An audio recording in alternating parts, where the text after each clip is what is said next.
Hello मेरे प्यारे दोस्तों आज की कहानी के लेखक हैं अमित किशोर। रसूलपुर में आज बहुत गहमा गहमी वाली शाम थी। पूरा बाजार खचाखच भीड़ से भरा हुआ था। क्यों ना हो, कल होली जो थी। सारे लोग खरीदारी में लगे हुए थे। पंडित जी के घर पर भी कुछ ऐसा ही माहौल था। पकवानों की तैयारियां चल रही थीं और कुछ के तो खुशबू आज शाम से ही मिलनी शुरू भी हो गई थी। खुशबू ने माहौल को और मादक बना दिया था। पंडित जी गांव के नामचीन व्यक्ति, ईश्वर की बड़ी कृपा थी उन पे। 3 बेटों और 2 बेटियों से भरा पूरा परिवार था। धार्मिक आस्थाओं वाली अर्धांगिनी थी। गांव में इज्जत और पंचायत में प्रतिष्ठा क्या नहीं था उनके पास। लेकिन अफसोस, आज दोनों बिस्तर पर थे। होली के माहौल में भी कोई खुद से उठने लायक नहीं था। और फिर उठे भी तो क्या करें। लंदन से इंजीनियर बेटे ने आने से साफ मना कर दिया। जिगर के टुकड़े कहे जाने वाले सबसे छोटे बेटे ने हाल ही में अमेरिका में नौकरी कर ली। लिहाजा जब तक ग्रीन कार्ड होल्डर ना हो जाता उसका आना मुमकिन नहीं। बेटियां ब्याही जा चुकी हैं। अब वे अपने ससुराल की शोभा थीं। रहा मंझला बेटा तो वे चाह कर भी घर की देवड़ी पार नहीं कर सकता। अंतरजातीय विवाह जो किया था उसने, पंडित जी की नज़रों से गिर गया। वही रसूलपुर में रहकर कचहरी में मुंशीगिरी का काम करता।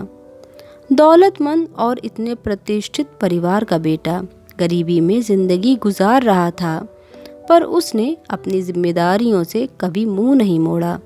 भले माता पिता से दूर किराए के मकान में रहता, पर पंडित जी और पंडिताइन की देखभाल भी करता। वे अपने इस बेटे के कर्मों से चिढ़ते थे, पर सच भी यही था कि बिस्तर पर पड़े पड़े इसी बेटे के सहारे जिंदगी के अंतिम दिन काट रहे थे। जिन बेटों पर पंडित जी ने आजीवन गुमान किया, उनमें से एक भी आज इस अवस्था में उनके पास नहीं था। पंडिताइन तो आखिर माँ ही थी। नौकर चाकर से भरे पूरे परिवार में मंझला बेटा एक नौकर की जिंदगी ही जी रहा था। भूले भटके पंडिताइन को लगता कि त्योहार के दिन मेरा बेटा और उसका परिवार कैसे मनाएंगे। बेचारा किस हाल में होली मनाएगा। अपनी दोनों बेटियों के लिए कपड़े खरीद भी पाएगा कि नहीं। मंझली दुल्हन को नई साड़ी भी दिला पाया होगा या नहीं। अब ऐसे में होली की क्या खुशी। होली के तड़के सुबह जैसे ही बिस्तर पर पंडित जी ने राम भजन समाप्त किया, किसी ने बाहरी गेट पर दस्तक दी। इतने सवेरे कौन हो सकता है।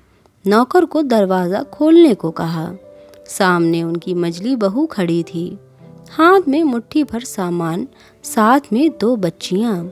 नौकर ने जाकर पंडित जी को खबर दी। पंडित जी ने जैसे सुना, उनके तेवर 7वें आसमान पर पहुंच गए। नौकर से बोले, पूछ तो रमुआ किस लिए आई है, वो भी आज के दिन। होली में कुछ चाह रही है क्या।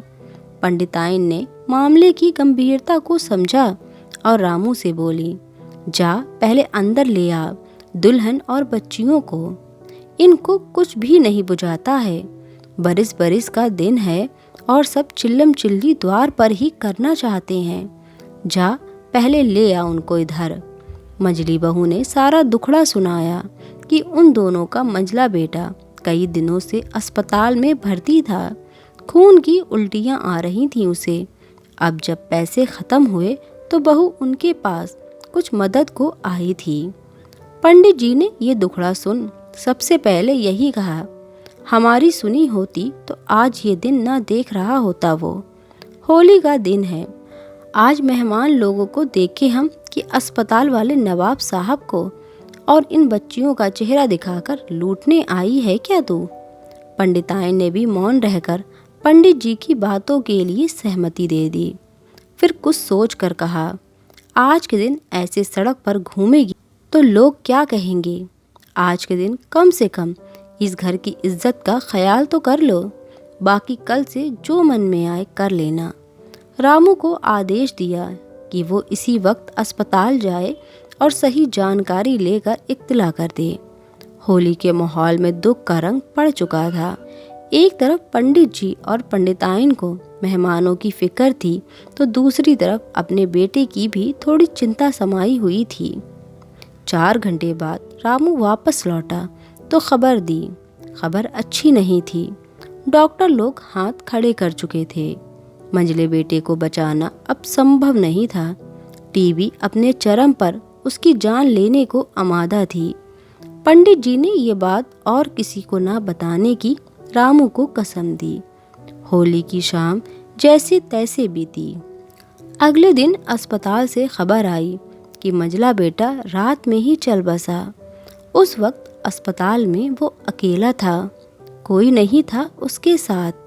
घर पर जब उसकी लाश आई तो पंडित जी और पंडिताइन के चेहरे के भावों से साफ पता चल रहा था कि औपचारिकता ही बाकी है। बेटे का अंतिम संस्कार तो शायद उन दोनों ने उसी दिन कर दिया जब उसने अंतर्जातीय विवाह किया। आसपास के लोग भी कुछ बोलने की स्थिति में नहीं थे।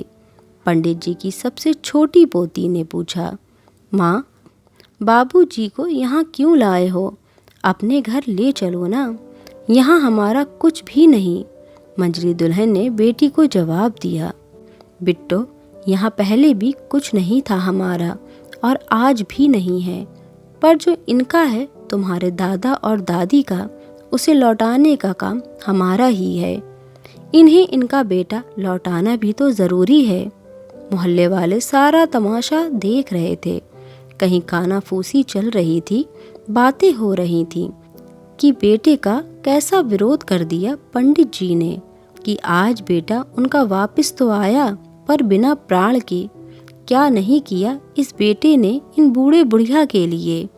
आज देखो जान तक निकाल कर दे दी, और इनको देखो एक शिकन नहीं चेहरे पर। परमात्मा ऐसे माँ बाप शत्रुओं को भी ना दें। मंझली दुल्हन अपनी बेटियों के साथ लाश को वहीं छोड़ निकल गई। फिर किसी ने उन तीनों को दोबारा नहीं देखा। दोस्तों, अगर आपको ये कहानी पसंद आए तो प्लीज़ वीडियो को लाइक कर दीजिएगा और चैनल को ज़रूर सब्सक्राइब कीजिएगा। Thanks for watching.